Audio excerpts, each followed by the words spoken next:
Harga tidur nyenyak dan hidup aman setiap warga negara itu ada ongkosnya. Itulah tugas intelijen dan tugas Panji Negara Indonesia, yaitu bidang keamanan dan bidang pertahanan. Kejadian serangan terorisme bisa menggoyang keamanan tidur kita semua dan ujungnya membangkitkan rasa marah. Ada 4 reaksi yang tercipta dari peristiwa teror. Pertama, geram dan marah pada teroris lalu mendukung pemerintah agar segera menyelesaikannya. Yang kedua, geram dan marah pada teroris lalu geram kepada pemerintah dan aparatnya karena dianggap tidak bisa melindungi segenap warga Indonesia. Berikutnya yang ketiga, menuding ini rekayasa tanpa empati pada sang korban. Dan yang terakhir, kelompok yang dengan keras keplok-keplok setuju tindakan teroris. Kelompok yang keplok-keplok itu bukan saya banget. Itu harus hilang dari muka bumi Indonesia. Intinya, ke depan teroris harus hilang dari muka bumi Indonesia. Untuk itu, kita harus bantu negara. Kalau kita menyatakan diri kita NKRI garis lurus. Dari mana memulainya? Dari mana melihat asal muasal ini semua? Dalam dunia teror, jangan dilihat dari kacamata hukum dulu. Kita harus melihat dari sisi netral. Begini melihatnya, yang selalu kita mulai dengan pertanyaan, mengapa dan untuk apa teror itu dilakukan? Dalam pelajaran dasar di akademi, tujuan teror adalah membangun instabilitas di sebuah wilayah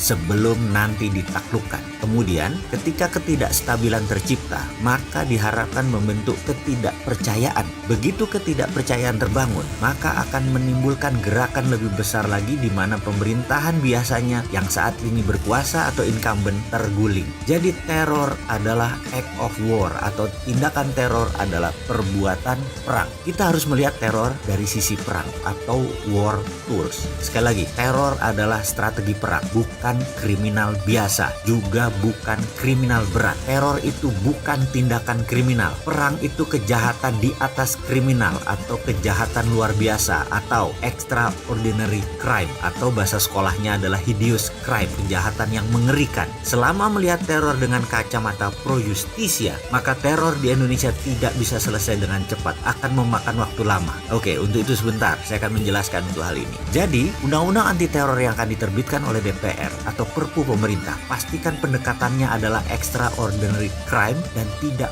pro justisia. Nah, ini kalimat yang akan membuat kaget banyak orang, terutama kaum cendekiawan yang berilmu barat. Secara pribadi saya adalah orang yang fight teror sejak lama. Boleh lihat rekam jejak saya di dunia digital dan jangan ragukan ke NKRI-an saya urusan ini. Saya benci sekali tindakan pengecut berperang dengan menggunakan aksi teror karena pastinya yang ditarget adalah rakyat biasa. Tujuan perang dengan strategi teror hanya 2. Pertama yaitu merubah kebijakan negara. Kedua, menggantikan pemerintah yang berkuasa. Tidak ada sebuah teror dilakukan hanya untuk tiket sekeluarga masuk surga. Tidak ada. Ini adalah perjuangan panjang menggulingkan pemerintah. Pasti. Kalau nggak, buat apa teror dikerjakan? Sekali lagi, banyak orang yang mengatakan saya ini sontoloyo kalau berkomentar. Di sisi lain, saya pasti memberikan solusi secara terbuka dan rinci. Kesimpulannya, untuk teror ini, counter insurgency warfare. Jawaban untuk teror saya sudah siapkan. Saya sudah punya desain counter insurgency melawan teror. Dan kalau diperkenankan, saya pasti akan buka. Tapi satu syaratnya, pasti tidak dibuka di publik. Yang jelas, karena rumitnya masalah insurgency dan ini masuk warfare kelas berat, maka pendekatan saya anti HAM.